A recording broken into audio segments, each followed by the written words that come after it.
तो दोस्तों finally eternals का सेकंड ऑफिशियल टीजर ट्रेलर आ गया। तो जैसा कि मैंने कहा था कि ये ट्रेलर होने वाला था ऑलमोस्ट 3 मिनट का, और ऐसे कुछ हम लोग को देखने को मिल रहा है। और साथ ही में यहाँ पे हम लोग को डेविड्स की भी झलक दिखाई दी है, यहाँ पे मेन विलन क्रो की भी झलक दिखाई दी है, और सबसे इम्पोर्टेंट सेलेशियल्स की भी झलक दिखाई दी है। और यहाँ पे जैसा कि पहले भी कहा गया था कि इस ट्रेलर में हम लोग को इटर्नल्स अपनी सुपर पावर का यूज़ करते हुए नजर आ रहे हैं।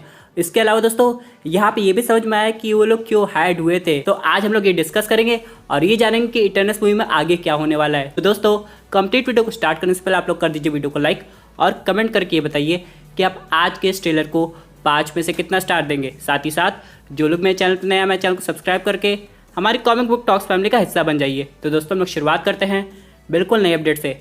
सबसे पहले दोस्तों यहाँ पे एक आवाज़ आती है जो कि एजैक की, जो कि बात कर रही है इक्रिस से।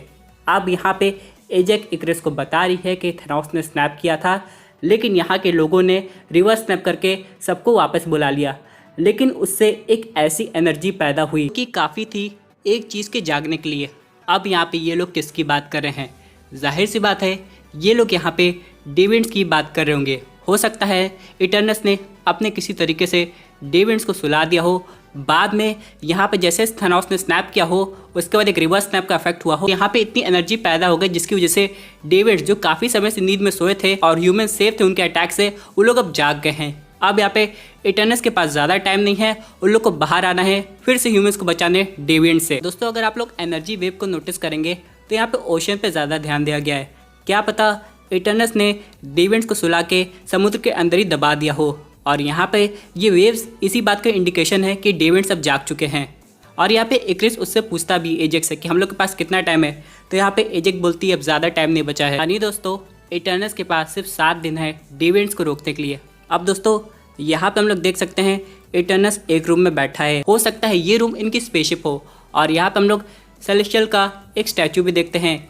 और वही सर्सी कहती है कि हम लोग इटर्नल्स हैं जो कि 7000 साल पहले अर्थ पे आए थे ताकि हम लोग ह्यूमंस की रक्षा कर सके डेविड्स से। अब यहाँ पे दोस्तों स्टैचू देख के लग रहा है जैसे कि ये कोई कोलोसल टाइटन है, लेकिन यार असल में ऐसा नहीं है, ये एक सेलेशियल है जो कि इटर्नल्स को बनाया होगा। अब यहाँ पे दोस्तों इटर्नल्स बताते हैं कि वो कैसे अर्थ पे आए, और यहाँ पर हम लोग को डेविड्स का पहला लुक भी देखने को मिलता है। यहाँ पे डेविड्स का ये ड्रैगन ज़्यादा लग रहे हैं। क्या पता जो डेविड्स है वो अपना शेप शिफ्ट कर सकते हैं, जिसकी वजह से वो किसी भी खूंखार जानवर में बदल के ह्यूमंस पर अटैक करने की कोशिश कर रहे होंगे। वहीं दूसरी तरफ इटर्नल्स ह्यूमंस को बचा भी रहे हैं। दोस्तों जैसा कि इस सीन में हम लोग को इक्रिस की पावर भी पता चल रही है। यहाँ पे दोस्तों ये आई से लेज़र निकाल रहा है। वैसे तो ये एकदम सुपरमैन लग रहा है, लेकिन इसकी और पावर लेवल हम लोग को देखने को मिलेगी। वैसे कॉमिक बुक में ये भी कहा जाता है कि हल्क तक को आराम से डिफीट कर सकता है। अब वैसे भी दोस्तों आप लोग देख रहे हैं कि डेविड्स कितने पावरफुल लग रहे हैं। यहाँ पे दोस्तों अगला सीन दिखाया जाता है जो कि एक कन्वर्सेशन है ब्लैक नाइट और सर्सी में। यहाँ पे ब्लैक नाइट सर्सी से पूछ रहा है तुमने एवेंजर्स की हेल्प क्यों नहीं की थेनोस से फाइट करने में, या फिर जो बाकी वॉर हुई थी अर्थ पे। फिर यहाँ पे सर्सी उसे बताती है उन्हें ऐसे इंस्ट्रक्शन दिए गए थे कि हम लोग ह्यूमंस के वॉर में कॉन्फ्लिक्ट नहीं करेंगे जब तक यहाँ पे डेविड्स का इन्वॉल्वमेंट ना हो। अब सबसे इम्पॉर्टेंट बात यह है कि ये जो इंस्ट्रक्शन है ये कौन दिया था, क्या वो कोई सेलेशियल था, ये तो आने वाला वक्त बताएगा। लेकिन हाँ इसमें काफ़ी इमेज हम लोग को सेलेशियल्स की भी दिखाई दी है, आगे हम लोग इसको समझेंगे। और एक सीन में हम लोग को एजैक्स और फेटोस भी दिखाई दे रहे हैं।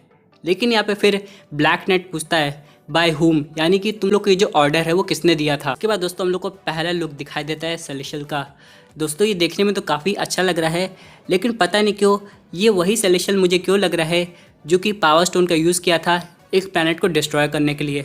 लेकिन हाँ ये अलग भी हो सकता है, यानी कि सेलेशियल की कोई दूसरी स्पीशी हो सकती है। यानी सेलेशियल इटर्नल्स को पूरा ऑर्डर समझाए थे कि तुम लोग को जाना है अर्थ पे, ह्यूमन को बचाना है, उनको इवॉल्व करना है, लेकिन उनके केस में कोई भी इंटरफेरेंस नहीं करना है।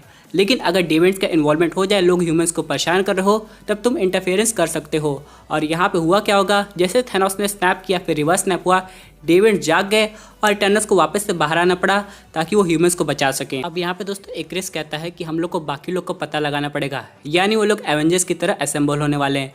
लेकिन यहाँ पे सर्सी कहती है कि हमने कुछ लोग को सेंचुरीज तक नहीं देखा है। यानी दोस्तों ऐसा नहीं है कि जब इटर्नल्स ह्यूमंस के मामले में इंटरफेयर नहीं कर रहे हैं तो लोग एक साथ कहीं छुप के बैठे होंगे। वो लोग बिल्कुल अलग अलग जगह चले गए हैं, अपनी लाइफ जी रहे हैं। और यहाँ पे इक्रिस और सर्सी को मिलके इन सबका पता लगाना है। वहीं दूसरी तरफ हम लोग को ड्रूक का भी एक सीन दिखाई देता है और स्प्राइट का भी, जो कि एक डैगर ली हुई है। और वैसे आप लोग को पता है दोस्तों, स्प्राइट एक ऐसी इटर्नल है जो कि लोकी की तरह इल्यूजन क्रिएट कर सकती है। इसके बाद दोस्तों हम लोग को एक सीन दिखाया जाता है थीना और गिलगमिश का। अब दोस्तों गिलगमिश को सबसे पावरफुल इटर्नल कहा जाता है, वो इटर्नल का पावर हाउस है। अब यहाँ पे अगर उसकी फाइट हल्क से होती है तो क्या रिजल्ट आएगा तो आगे जाके पता चलेगा, लेकिन हाँ लगता है ये और थैना एक साथ रहते थे। और दोस्तों हम लोग एक सीन में दिखाई देता है किंगो, जो कि असल में बॉलीवुड स्टार बना है अभी करंट टाइमलाइन में। और उसके पीछे हम लोग को स्प्राइट दिखाई देती है, इक्रिस दिखाई देता है, उसके पीछे हम लोग को फिर सर्सी दिखाई देती है। उसके बाद दोस्तों हम लोग को स्प्राइट का एक डायलॉग सुनाई देता है कि अगर ये एंड ऑफ द वर्ल्ड है तो चलो हम लोग के पास आगे की सीट है।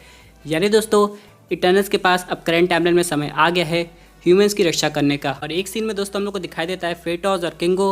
उसके बाद यहाँ पे ड्रूग और मकारी एक दूसरे से बात कर रहे हैं, वो लोग एक दूसरे का मजाक भी उड़ा रहे हैं, जैसे कि तुम्हें पता है प्लैनेट को कौन नहीं बचा पाया। फिर यहाँ पे वो बोल रहा है तुम्हारा सार्काज़म।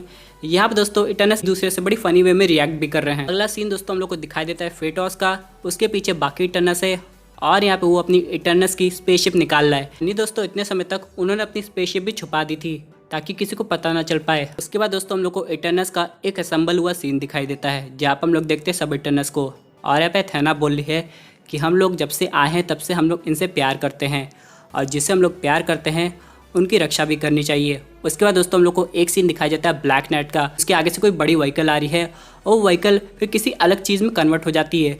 पता नहीं ये काम ब्लैक नाइट का है कि सर्सी का है, क्योंकि दोस्तों जो मैटर मैनिपुलेशन की पावर है वो सर्सी के पास है, तो मेरे हिसाब से ये काम सर्सी का ही हो सकता है जो कि ब्लैक नाइट को बचाई होगी। और यहाँ पे दोस्तों स्प्राइट का भी हम लोग को एक सीन दिखाया जाता है जो कि पटाखे से इल्यूजन क्रिएट कर रही है और लोगों में खुशी का माहौल भी है। फिर हम लोग देखते हैं सर्सी को अपनी पावर्स यूज़ करते हुए।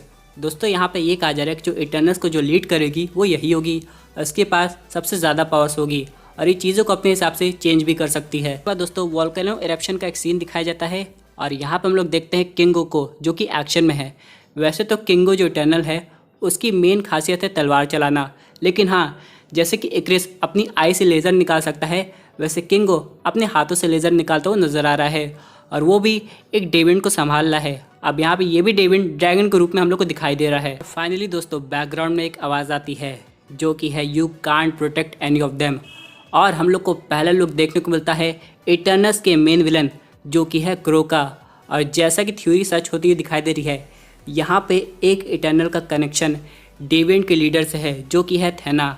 उसने थैना को जैसे पकड़ा है सब समझ में आता है। उसके बाद दोस्तों हम लोग को फिर से इक्रिस एक्शन करते हुए नजर आता है और अगले सीन में इक्रिस और सर्सी फेटोस के सेफ हाउस में हैं और यहाँ पे इक्रिस उससे पूछ भी रहा है कि तुमने इसे वाइब्रेनियम से बनाया है। फिर वो टेबल पर बस हाथ रखता है और वो टेबल टूट भी जाता है। इससे हम लोग को इक्रिस की हल्की सी पावर का अंदाज़ा भी लगता है और यहाँ पे एक मजाक होते हुए नज़र आ रहा है।